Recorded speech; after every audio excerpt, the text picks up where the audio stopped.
ಶಿಕ್ಷಣ ಇಲಾಖೆನೆ 37,800 ಶಾಲೆಗಳನ್ನು ಪಟ್ಟಿ ಮಾಡಿದ್ದಾರೆ ಲಿಸ್ಟು. ಅಂದರೆ ಯಾವ್ಯಾವ ಮ್ಯಾಗ್ನೆಟ್ಗೆ ಯಾವ್ಯಾವ್ದು ವಿಲೀನ ಆಗ್ತದೆ. ವಿಲೀನ ಅಂದ್ರೆ ಮುಚ್ಚೋಗೋದಂತ ಅರ್ಥ. ಈಗ ನಾವು ಸ್ವಾತಂತ್ರ್ಯ ಬಂದು 77 ವರ್ಷ ಆಯಿತು. 78ನೇ ವರ್ಷದಲ್ಲಿ ಇನ್ನೂ ನಾವು ಸರ್ಕಾರಿ ಶಾಲೆಗಳಿಗೆ ನಾವು ಮಕ್ಕಳಿಗೆ ಊಟ ಕೊಡ್ತೀವಿ, ಸಾಕ್ಸ್ ಕೊಡ್ತೀವಿ, ಬುಕ್ಸ್ ಕೊಡ್ತೀವಿ ಮಾತಾಡ್ತೀವಿ. 1,000 ರೂಪಾಯಿ ಯಾರಾದರೂ ಸುಮ್ಮನೆ ಸಾಲ ಕೊಡ್ತಾರ? ಸಾಲ ಕೊಡಲ್ಲ. 1,000 ರೂಪಾಯಿ ಕೊಟ್ಟರೆ 1,000 ಷರತ್ತಾಗ್ತಾರೆ. ಯಾರೇ ಬರಲಿ, ಶಿಕ್ಷಣ ಸಚಿವರಾಗಲಿ, ಮುಖ್ಯಮಂತ್ರಿಗಳು ಅವ್ರ ಜೇಬಿಂದ ಈ ಸಾಲದ ದುಡ್ಡೇನು ಕಟ್ಟಲ್ಲ. ಇದೇನು ಅವ್ರ ಮನೆ ಸಾಲ ಅಲ್ಲ. ಅರೆ, ಗ್ರಾಮ ಪಂಚಾಯತಿಗೆ ಒಂದು ಶಾಲೆ ಅಂದರೆ 6,600 ಶಾಲೆ ನೋಡ್ಕೊಳ್ಳೋದು ಮೊದಲು ಸರ್ಕಾರ ಜವಾಬ್ದಾರಿನ. DPEPಯ ಷರತ್ತೇನಿತ್ತು, ಭಾಳ ಇಂಪಾರ್ಟೆಂಟ್ ಷರತ್ತೇನು ಅಂದರೆ, ಸಾವಿರಾರು ಕೋಟಿ ದುಡ್ಡು ಬಂತು. ಎಷ್ಟೋ ಜನ ಹೇಳ್ತಾರೆ ಚರಂಡಿ ನೀರು ಥರ ರೋಡ್ ಹಳ್ಳಿಗೆ ಬಂತು. ಆ ದುಡ್ಡಲ್ಲಿ ಅವ್ರಿಗೆ ಹಾಕಿದ ಷರತ್ತು ಅಂದರೆ, ನೀವು ಶಿಕ್ಷಕರ ನೇಮಕಾತಿ ಮಾಡ್ಕೊಳ್ಳಂಗಿಲ್ಲ ಒಂದು. ಎರಡನೇದು, ಮೂಲಭೂತ ಸೌಕರ್ಯಗಳು, ಲೈಬ್ರರಿ, ಲ್ಯಾಬೊರೇಟರಿ ಇವೆಲ್ಲ ಕೊಡಂಗಿಲ್ಲ. ಇದು ಹಳ್ಳಿಯ ನಮ್ಮ ರೈತರು ಕೇಳ್ತಾ ಇದ್ದಾರೆ, ಬಡ ರೈತರು ನಗ್ತಾರೆ. ನಿಮಗೆ ಬಸ್ ಕೊಡ್ತಾರಂತೀರಿ ಅಂತ ತಕ್ಷಣ ಹಳ್ಳಿನ ರೈತರು ಹೇಳೋದು, ಸ್ವಾಮಿ ನಮ್ಮೂರಿಗೆ ರಸ್ತೆನೇ ಇಲ್ಲ, ಬಸ್ ಹೆಂಗ್ರಿ ಬರ್ತವೆ ಅಂತಾರೆ. ನಮ್ಮೂರಿಗೆ KSRTC ಬಸ್ಸೇ ಬರೋದಿಲ್ಲ, ಇನ್ನು ಸ್ಕೂಲ್ ಬಸ್ ಬರುತ್ತೇನ್ರಿ ನಗ್ತಾರೆ. ಪ್ರಿಯ ವೀಕ್ಷಕರೇ, ಪೀಪಲ್ ಟಿವಿಯ ಪಾಡ್ಕಾಸ್ಟ್ಗೆ ತಮಗೆಲ್ಲ ಸ್ವಾಗತ. ನಾನು ಹನುಮಂತ ಹಾಲಗಿರಿ. ನಮ್ಮ ಜೊತೆಗಿದ್ದಾರೆ ರಾಜಶೇಖರ್ VN, ಶಿಕ್ಷಣ ಉಳಿಸಿ ಸಮಿತಿಯ ರಾಜ್ಯ ಉಪಾಧ್ಯಕ್ಷರು. ಇತ್ತೀಚೆಗಷ್ಟೇ ನಾವು ಕಳೆದ ವಾರ ನಮ್ಮ ಈ ಸ್ಟುಡಿಯೋದಲ್ಲಿ ಐಶ್ವರ್ಯ ಅವರು ಬಂದು ಮಾತಾಡಿದರು. ಅವರು ಕೂಡ ಶಿಕ್ಷಣ ಉಳಿಸಿ ಸಮಿತಿಯ ಬೆಂಗಳೂರು ಜಿಲ್ಲೆಯ ಉಪಾಧ್ಯಕ್ಷರು. ಏನಾಗಿದೆ ಅಂದರೆ 41,000 ಶಾಲೆಗಳನ್ನು ಸರ್ಕಾರ ಮುಚ್ಚುತ್ತಾ ಇದೆ ಅನ್ನೋ ವಿಚಾರವಾಗಿ ಯಾಕೆ ಮುಚ್ಚುತ್ತಾ ಇದೆ ಏನಂತ ತುಂಬ ಡೀಟೇಲ್ ಆಗಿ ಮಾತಾಡಿದ್ವಿ. ಅದು 3 ಭಾಗದಲ್ಲಿ ನಮ್ಮ ಚಾನಲಲ್ಲಿ ಪ್ರಸಾರ ಆಯಿತು. ಅದನ್ನು ನೀವು ಬೇಕಾದರೆ ನೋಡ್ಕೊಂಡು ಬರ್ಬೋದು. ಈಗ ಈ ನಮ್ಮ ಪಾಡ್ಕಾಸ್ಟ್ ಆದ ಒಂದು 2-3 ದಿನದ ಹಿಂದೆ, ಅಂದರೆ 2-3 ದಿನಕ್ಕೆ ಮಾನ್ಯ ನಮ್ಮ ರಾಜ್ಯದ ಮುಖ್ಯಮಂತ್ರಿ ಸಿದ್ದರಾಮಯ್ಯನವರು ಮತ್ತು ಶಿಕ್ಷಣ ಸಚಿವರಾದ ಮಧು ಬಂಗಾರಪ್ಪ ಅವರು ಒಂದು ಪ್ರಗತಿ ಪರಿಶೀಲನಾ ಸಭೆಯಲ್ಲಿ, ಅಂದರೆ ಶಿಕ್ಷಣ ಇಲಾಖೆಯ ಪ್ರಗತಿ ಪರಿಶೀಲನಾ ಸಭೆಯಲ್ಲಿ ಅವರು ಘೋಷಣೆಯನ್ನು ಮಾಡಿಬಿಟ್ರು. ನಾವೇನು 41,000 ಶಾಲೆಗಳನ್ನು ಮುಚ್ಚುತ್ತಾರೆ ಮತ್ತು 6,000 KPS ಶಾಲೆಗಳನ್ನ ಇದು ಶುರು ಮಾಡ್ತಾರೆ ಅಂತ ಹೇಳಿದ್ದೀವಲ್ಲ, ಈ ವರ್ಷದಲ್ಲಿ ಅವರು 1,200 KPS ಶಾಲೆಗಳನ್ನು ಶುರು ಮಾಡಲಿಕ್ಕೆ ಸರ್ಕಾರ ಮುಂದಾಗ್ತಾ ಇದೆ. ಈಗಾಗಲೇ 800 KPS ಶಾಲೆಗಳನ್ನು ಕಟ್ಟಲಿಕ್ಕೆ ಟೆಂಡರನ್ನು ಕೂಡ ಕರೆಯೋಕ್ಕೆ ಸಿದ್ಧತೆ ಮಾಡ್ಕೊಂಡಿದ್ದಾರೆ. ಹಾಗಾದರೆ ಈ ಜನರ ಹೋರಾಟಕ್ಕೆ ಬೆಲೆನೇ ಇಲ್ವಾ? 41,000 ಶಾಲೆಗಳನ್ನು ನಿಜವಾಗ್ಲೂ ಮುಚ್ಚುತ್ತಾ ಇದ್ದಾರಾ? ಈ ಎಲ್ಲ ವಿಚಾರವಾಗಿ, ಅಂದರೆ ಮೊನ್ನೆ ಏನು ಪಾಡ್ಕಾಸ್ಟ್ ಆಯ್ತಲ್ಲ, ಅದ್ರ ಮುಂದಿನ ವಿಚಾರವಾಗಿ ಇವತ್ತಿನ ಈ ಪಾಡ್ಕಾಸ್ಟಲ್ಲಿ ಮಾತಾಡ್ತಾ ಹೋಗೋಣ. ರಾಜಶೇಖರ್ ಸರ್ ನಮ್ಮ ಜೊತೆಗಿದ್ದಾರೆ. ನಮಸ್ಕಾರ ಸರ್. ನಮಸ್ಕಾರ ಸರ್. ಏನು ಅವತ್ತು ನೀವು ನಮ್ಮ ಪಾಡ್ಕಾಸ್ಟದ್ದು ಗಮನಿಸಿರ್ತೀರಿ ಮತ್ತು ಸಿದ್ದರಾಮಯ್ಯ ಹೇಳಿರೋದನ್ನು ಗಮನಿಸಿರ್ತೀರಿ. ಈ KPS ಶಾಲೆಗಳನ್ನು ಅವರು ಈಗೇನು ನೀವು 41,000 ಶಾಲೆಗಳನ್ನು ಮುಚ್ಚುತ್ತಾರೆ ಅಂತ ಎಲ್ಲೂ ಹೇಳಿಲ್ಲ. ಅವರು KPS ಶಾಲೆಗಳನ್ನು ಶುರು ಮಾಡ್ತಾ ಇದ್ದೀವಿ ಅಂತ ಅಷ್ಟೇ ಹೇಳಿದ್ದಾರೆ. ಬಟ್ ನಿಮ್ಮ ಸಂಘಟನೆಯವರು, ಈ ಹೋರಾಟಗಾರರು, ನೀವು ಇಲ್ಲ ಸರ್ಕಾರಿ ಶಾಲೆಗಳು ಮುಚ್ಚುತ್ತಾರೆ ಅಂತ ಹೇಳ್ತಾ ಇರೋದು ಯಾಕೆ? ಹಾಗೆ ನೀವು ಅವ್ರು ಹೇಳ್ದೇನೆ ನೀವೇ ಹೇಳ್ತಾ ಇರೋದು ಅಂತ? ಇಲ್ಲ, ನಾವು ಇದನ್ನು ಸುಮ್ಮನೆ ಹೇಳ್ತಾ ಇಲ್ಲ. ನಮ್ಮ ಹತ್ರ ದಾಖಲೆ ಇದೆ. ಶಿಕ್ಷಣ ಇಲಾಖೆ ಏನಿದೆ, ಒಂದು ಅಕ್ಟೋಬರ್ 18ನೇ ತಾರೀಕು ಒಂದು 22 ಪೇಜಿನ ಸರ್ಕ್ಯುಲರ್ನ ಆದೇಶ ಮಾಡಿದ್ದಾರೆ. ಇದೇ ವರ್ಷ ಇದೆ, ಅಂದರೆ 25ರಲ್ಲಿ, ಕಳೆದ ವರ್ಷ 25ರಲ್ಲಿ ಮಾಡಿದ್ದಾರೆ ಅವರು. ಅದರಲ್ಲಿ ಅವರು 800 KPS ಮ್ಯಾಗ್ನೆಟ್ ಶಾಲೆಗಳು, ಹೌದು, ಅದರ ಬಗ್ಗೆ ಉಲ್ಲೇಖ ಇದೆ. ಹೌದು. ಅಲ್ಲಿ ನಿಮಗೆ ಒಂದು KPS ಮ್ಯಾಗ್ನೆಟ್ ಸ್ಕೂಲ್ ಅಂತ ಹೇಳಿದ್ರೆ, ಆ ಸ್ಕೂಲಿಗೆ ಸುತ್ತಮುತ್ತ ಒಂದು 8-10 ಹಳ್ಳಿಗಳ ಸ್ಕೂಲ್ಗಳನ್ನು ವಿಲೀನ ಮಾಡ್ತೀವಿ. ಅಲ್ಲ, ಅವ್ರು ನಮ್ಮ ಪ್ರಶ್ನೆ ಇರೋದಲ್ಲೇ, ಅವ್ರು ಎಲ್ಲೂ ಕೂಡ ಬೇರೆ ಶಾಲೆಗಳನ್ನ ಮುಚ್ಚುತ್ತೀವಿ ಅಂತ ಹೇಳಿಲ್ಲ ಅವರು. ಆದರೆ ನೀವು ಯಾಕೆ ಅದನ್ನ ಆ ಭಾಷೆನ ಬಳಸ್ತೀರಿ ಅಂತ? ಈಗ ವಿಲೀನ ಅಂದ್ರೆ ಇನ್ನೇನು ಅರ್ಥ? ಅದು ಅಳಿ ಅಲ್ಲ ಮಗಳ ಗಂಡ. ವಿಲೀನ ಅಂದ್ರೆ ಮುಚ್ಚದೆ ಅರ್ಥ. ಯಾಕಂದ್ರೆ ಈಗ ನೋಡಿ, ಅವ್ರು ಕೊಟ್ಟರು 800 ಶಾಲೆಯ ಲಿಸ್ಟ್ನಲ್ಲಿ ಯಾವ KPS ಮ್ಯಾಗ್ನೆಟ್ ಸ್ಕೂಲ್ಗೆ 8-10 ಶಾಲೆಗಳು ಯಾವುದು ವಿಲೀನ ಆಗ್ತದೆ. ಬಟ್ ಹೀಗೆ ಕಳೆದ ಬೆಳಗಾವಿ ಅಧಿವೇಶನದಲ್ಲಿ CM ಅವರು ಹೇಳಿದರೆ, ನನ್ನ ರಕ್ತದ ಕಣದಲ್ಲೂ ಕನ್ನಡ ಇದೆ, ಕನ್ನಡ ಯಾವ ಶಾಲೆನೂ ಮುಚ್ಚಲ್ಲ ಅಂತ ಹೇಳ್ತಾರೆ. ಭಾಳ ಸಂತೋಷ ನಮಗದು ಕೇಳಿ. ನಿಜಕ್ಕೂ ಮನಸ್ಸಿಗೆ ಭಾಳ ಸಂತೋಷ ಆಯಿತು. ನಮ್ಮ ಶಿಕ್ಷಣ ಸಚಿವರು ಬೆಳಗಾವಿ ಅಧಿವೇಶನದಲ್ಲಿ ಎದ್ದು ನಿಂತು ಎಲ್ಲ ಹೋರಾಟ ಏನು ನಡೀತಾ ಇತ್ತು, ನಮ್ಮ ಶಿಕ್ಷಣ ಉಳಿಸಿ ಸಮಿತಿ, ವಿದ್ಯಾರ್ಥಿ ಸಂಘಟನೆ ಈ ಹೋರಾಟಗಳ ಒತ್ತಾಯದಿಂದಾಗಿ ರಕ್ತದ ಕಣಕಣದಲ್ಲಿ ಕನ್ನಡ ಅಂತ ಹೇಳಿದ್ರು. ಹೌದು ಒಂದೇ ಒಂದು ಕನ್ನಡ ಶಾಲೆ ಮುಚ್ಚಲ್ಲ ಅಂದರು. ಹೌದು. ಅದ್ರ ಪ್ರಶ್ನೆ ಇವತ್ತು ರಕ್ತದ ಕಣಕಣದಲ್ಲಿ ಕನ್ನಡ ಇದೆ, ಆದರೆ ಇವತ್ತು ಸರ್ಕಾರಿ ಶಾಲೆಗಳಲ್ಲಿ ಕನ್ನಡ ಇಲ್ಲ. ಇವತ್ತು ಬಹಳ ನೋವಿನ ಸಂಗತಿ, ಬಹಳ ಬೇಸರದಿಂದ ಹೇಳ್ತಾ ಇದ್ದೀನಿ, ಬಹಳ ನೋವಾಗುತ್ತೆ. ಇವತ್ತು ಪ್ರಶ್ನೆಯಲ್ಲಿ ನಾನು ಕನ್ನಡದ ಬಗ್ಗೆ ಯಾವುದೇ ಅಂಧಾಭಿಮಾನದಿಂದ ಮಾತಾಡ್ತಿಲ್ಲ. ನಾನು ನಮಗೇನು ಅಂಧಾಭಿಮಾನ ಇಲ್ಲ, ಅಥವಾ ನಮಗೇನು ಅದ್ರ ಬಗ್ಗೆ ಬಹಳ ಅನಾವಶ್ಯಕ ವ್ಯಾಮೋಹನೂ ಇಲ್ಲ ನಮಗೆ. ವಾಸ್ತವ ನೋಡಿ, ಇವತ್ತು ಕನ್ನಡ ನಮ್ಮ ಮಾತೃಭಾಷೆ. ಇವತ್ತು ಮಾತೃಭಾಷೆ ಶಾಲೆ ಅಂತ ಹೇಳಿದ್ರೆ ಕನ್ನಡ ಶಾಲೆ ಇದೆ. ಬರೀ ಕನ್ನಡ ಶಾಲೆ ಅಷ್ಟೇ ಅಲ್ಲ, ಅದು ಆ ಹಳ್ಳಿಯ ಸಂಸ್ಕೃತಿ, ಹಳ್ಳಿಯ ಒಂದು ಅಸ್ತಿತ್ವ. ಅದು ನಾವೇನು ಹಳ್ಳಿಯ ಒಂದು ಅಸ್ಮಿತೆ ಅಂತೀವಲ್ಲ, ಅದು ಒಂದು ಸರ್ಕಾರಿ ಶಾಲೆ ಇದ್ದರೆ ಅಲ್ಲಿ ಮಕ್ಕಳು ಬರ್ತಾರೆ, ಅಲ್ಲಿ ಸ್ವಾತಂತ್ರ್ಯ ದಿನಾಚರಣೆ ನಡೆಯುತ್ತೆ, ಗಣರಾಜ್ಯೋತ್ಸವ ನಡೆಯುತ್ತೆ, ಮಹಾನ್ ವ್ಯಕ್ತಿಗಳ ದಿನಾಚರಣೆಗಳು ನಡೆಯುತ್ತೆ, ಎಲ್ಲವೂ ನಡೆಯುತ್ತೆ. ಇಲ್ಲಿ ನಾನೇನು ನಿಮ್ಮ ಅರ್ಲಿಯರ್ ಪ್ರಶ್ನೆ ನಾನು ಹೇಳ್ತಿದ್ದೆ, ಅಲ್ಲಿ ನೋಡಿ ಸರ್, ಈಗ ಆ 800 ಶಾಲೆಯ ಲಿಸ್ಟ್ನಲ್ಲಿ ಈ ಶಾಲೆಗೆ ಈಗ ಹೊಂಗನೂರು, ರಾಮನಗರದ ಹೊಂಗನೂರು KPS ಮ್ಯಾಗ್ನೆಟ್ ಶಾಲೆ ಉದಾಹರಣೆಗೆ, ಅದಕ್ಕೆ 8 ಶಾಲೆಗಳು ಯಾವುದು ವಿಲೀನ ಆಗತ್ತೆ ಲಿಸ್ಟ್ ಇದೆ. ಅಲ್ಲಿ 800 ಶಾಲೆಗೂ ಲಿಸ್ಟ್ ಇದೆ. ಇದು ಒಂದು. ನಂತರ ಶಿಕ್ಷಣ ಇಲಾಖೆನೆ 37,800 ಶಾಲೆಗಳನ್ನು ಪಟ್ಟಿ ಮಾಡಿದ್ದಾರೆ ಲಿಸ್ಟು. ಅಂದರೆ ಯಾವ್ಯಾವ ಮ್ಯಾಗ್ನೆಟ್ಗೆ ಯಾವ್ಯಾವ್ದು ವಿಲೀನ ಆಗ್ತದೆ. ವಿಲೀನ ಅಂದ್ರೆ ಮುಚ್ಚೋಗೋದಂತ ಅರ್ಥ. ಒಂದು ಸಲ ಓಕೆ, ನಿಮ್ಮ ಪ್ರಕಾರ ಮುಚ್ಚುತ್ತೆ ಅಂತ ಅನ್ಕೊಳ್ಳೋಣ. ಆಯ್ತಾ? ಈಗ ಏನಾಗಿದೆ ಅಂದರೆ ಕೆಲವು ಶಾಲೆಗಳಲ್ಲಿ ಮಕ್ಕಳ ಪ್ರವೇಶ ಆಗ್ತಿಲ್ಲ, ಅಂದರೆ ಮಕ್ಕಳ ಸಂಖ್ಯೆ ಕಡಿಮೆ ಇದೆ. ಮತ್ತು ಅಲ್ಲಿ ಎಲ್ಲ ಶಾಲೆಗಳು, ತುಂಬ ಶಾಲೆಗಳಿದ್ದಾಗ ಸರ್ಕಾರಕ್ಕೆ ಇದು ಸೇವಾ ಕ್ಷೇತ್ರ, ಇದು ಈ ರಿಟರ್ನ್ ಏನೂ ಬರೋಲ್ಲ. ನಾವು ಶಿಕ್ಷಣದ ಕ್ಷೇತ್ರದ ಮೇಲೆ ಇನ್ವೆಸ್ಟ್ ಮಾಡಿದಾಗ ಈ ರಿಟರ್ನ್ ಏನೂ ಬರೋಲ್ಲ. ಅದಕ್ಕೋಸ್ಕರ ಅವರು ಒಂದು ಗ್ರಾಮ ಪಂಚಾಯತಿ, ಒಂದು KPS ಶಾಲೆ ಮಾಡಿಬಿಟ್ಟು ಅಲ್ಲಿ ಎಲ್ಲ ಥರದ ಸೌಲಭ್ಯವನ್ನು, ಈಗ ನೋಡಿ ಇದರಲ್ಲಿ ಮಧು ಬಂಗಾರಪ್ಪ ಅವರು ಈ ಪ್ರಜಾವಾಣಿ ಪತ್ರಿಕೆಯಲ್ಲಿ ಬಂದಿರೋದು, ಇದು ಮಧು ಬಂಗಾರಪ್ಪ ಈ 3 ದಿನದ ಹಿಂದೆ ಹೇಳಿದ್ದಾರೆ, ಮಕ್ಕಳಿಗೆ ಗುಣಮಟ್ಟದ ಶಿಕ್ಷಣ ಕೊಡ್ತೀವಿ, ಬಿಸಿ ಊಟ ಕೊಡ್ತೀವಿ, ಉಚಿತ ಪಠ್ಯ, ನೋಟ್ಬುಕ್ಕು, ಸಾಕ್ಸ್, ಸಮವಸ್ತ್ರ, ಇದ್ರ ಜೊತೆಗೆ ಬಸ್ ವ್ಯವಸ್ಥೆನೂ ಕೊಡ್ತೀವಿ, ಮಕ್ಕಳನ್ನ ಪೋಷಕರು ಸೇರಿಸ್ಬೇಕು ಅಂತ ಬೇಡ್ಕೊಂಡಿದ್ದಾರೆ ಅವರು. ಏನು ತಪ್ಪಿದೆ? ಇಷ್ಟೆಲ್ಲ ಕೊಟ್ಟ ಮೇಲೆ KPS ಶಾಲೆ ಓಪನ್ ಮಾಡಿದ್ರೆ ಏನು ತಪ್ಪಿದೆ? ಅಲ್ಲ, ಪ್ರಶ್ನೆ ಇಲ್ಲಿ ಇದಕ್ಕೆ ನಾವು ನಗಬೇಕು ಅಳಬೇಕು ಗೊತ್ತಿಲ್ಲ.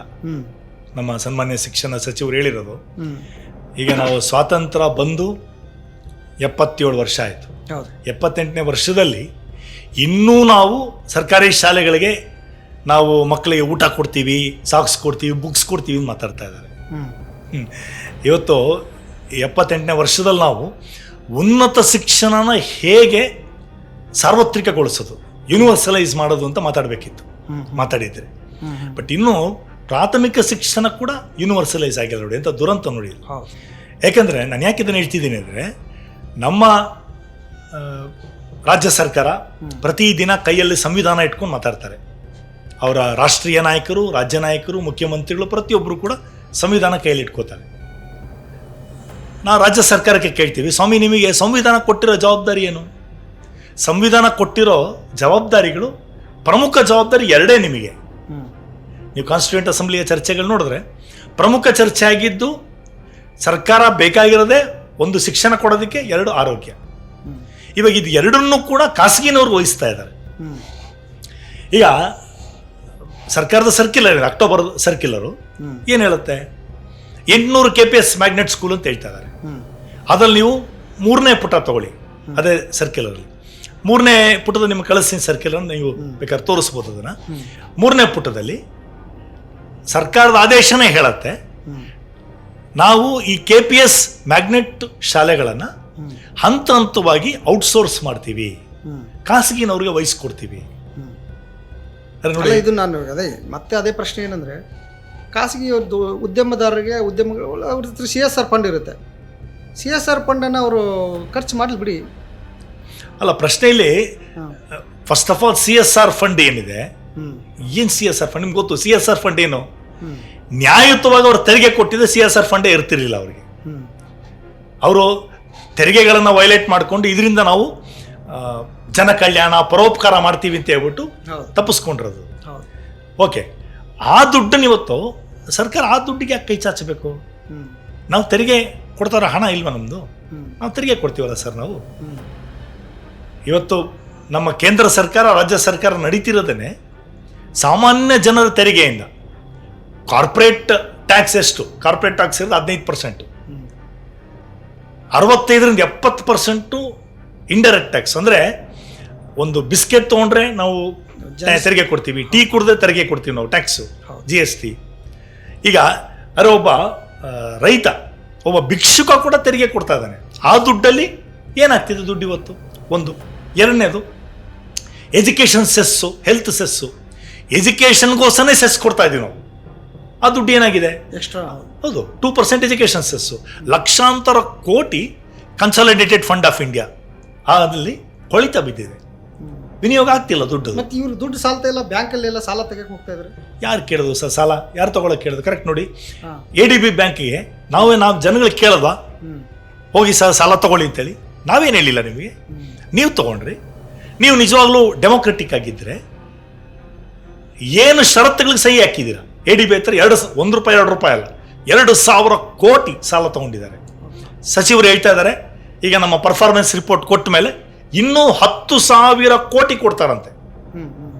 ಏನು ನೋಡಿ, ಈಗ ಇದೇನು 1 ಕೋಟಿ 2 ಕೋಟಿ ಪ್ರಶ್ನೆ ಅಲ್ಲ, 10,000 ಕೋಟಿ. ಬಟ್ ಶಿಕ್ಷಣ ಕ್ಷೇತ್ರ, ಇವ್ರು ನಮ್ಮ ತೆರಿಗೆ ಹಣವನ್ನು ಶಿಕ್ಷಣ ಕ್ಷೇತ್ರಕ್ಕೆ ಖರ್ಚು ಮಾಡ್ಬೇಕು ನೀವು ಹೇಳ್ದಂಗೆ. ಹೌದು, ದುಡ್ಡೆಲ್ಲ ಏನು ಮಾಡ್ತಿದ್ದಾರೆ ಇವರು? ಅದನ್ನ ಪ್ರಶ್ನೆ ಕೇಳಬೇಕಾಗಿದೆ ಇವತ್ತು. ನಾವೆಲ್ಲ ಪ್ರಶ್ನೆ ಕೇಳಬೇಕು ಇವತ್ತು. CAG ರಿಪೋರ್ಟ್ ಏನಿದೆ, CAG ರಿಪೋರ್ಟು ನಾನು ಹೇಳ್ತಾ ಇರೋದಲ್ಲ, ಕೇಂದ್ರ ಸರ್ಕಾರದ ಕೆಳಗಡೆ ಬರತಕ್ಕಂಥದ್ದು CAG ರಿಪೋರ್ಟ್ ಹೇಳಿರೋದೇನೆ ಲಕ್ಷಾಂತರ ಕೋಟಿ ಹಣ ಕೊಳಿತ ಬಿದ್ದಿದೆ ಕೇಂದ್ರದಲ್ಲಿ, ವಿನಿಯೋಗ ಆಗ್ತಿಲ್ಲ. ಇದು ಬಂದು ಎಜುಕೇಷನ್ ಸೆಸ್ಸು. ಈಗ ನೋಡಿ, ADB ಸಾಲದ ಬಗ್ಗೆ ನಾವೇನು ಮಾತಾಡ್ತಾ ಇದ್ವಿ. ಇವತ್ತು $1,000 ಯಾರಾದರೂ ಸುಮ್ಮನೆ ಸಾಲ ಕೊಡ್ತಾರಾ? ಸಾಲ ಕೊಡಲ್ಲ. $1,000 ಕೊಟ್ಟರೆ 1,000 ಷರತ್ತು ಹಾಕ್ತಾನೆ.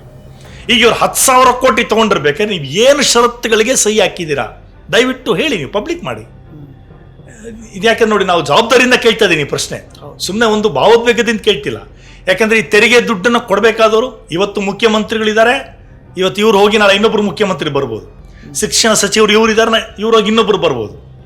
ಯಾರೇ ಬರಲಿ, ಶಿಕ್ಷಣ ಸಚಿವರಾಗಲಿ ಮುಖ್ಯಮಂತ್ರಿಗಳು ಅವ್ರ ಜೇಬಿಂದ ಈ ಸಾಲದ ದುಡ್ಡೇನು ಕಟ್ಟಲ್ಲ. ಇದೇನು ಅವ್ರ ಮನೆ ಸಾಲ ಅಲ್ಲ, ಇದು ಸರ್ಕಾರದ ಸಾಲ. ಕರ್ನಾಟಕದ 7 ಕೋಟಿ ಜನರು ಈ ಸಾಲ ತೀರಿಸ್ಬೇಕು. ನಾವು ನಮ್ಮ ಹಕ್ಕಿದು. ನೀವು ಹೇಳ್ರಿ, ಇವಾಗ ಏನು ಷರತ್ತುಗಳು ಸಹಿ ಹಾಕಿದ್ದೀರಾ? ಯಾಕೆ ಸಾಲ ತಗೊಂಡ್ರಿ? ಎಷ್ಟು ಬಡ್ಡಿ ಕೊಡ್ತೀರಾ? ಏನು ಮಾಡ್ತೀರಾ ಹೇಳಿ ನೀವು. ಯಾಕೆಂದ್ರೆ ಇದೇ ADB ಇಂದ 15,000 ಕೋಟಿ ಸಾಲ ತಗೊಂಡಿರೋದು ನಾವು. ನಮ್ಮ ಮೆಟ್ರೋ, ಇಲ್ಲೇ ಪಕ್ಕದಲ್ಲಿ ಮೆಟ್ರೋ ಇದೆ. ಈಗ ಮೆಟ್ರೋ ಕತೆ ಏನಾಗಿದೆ?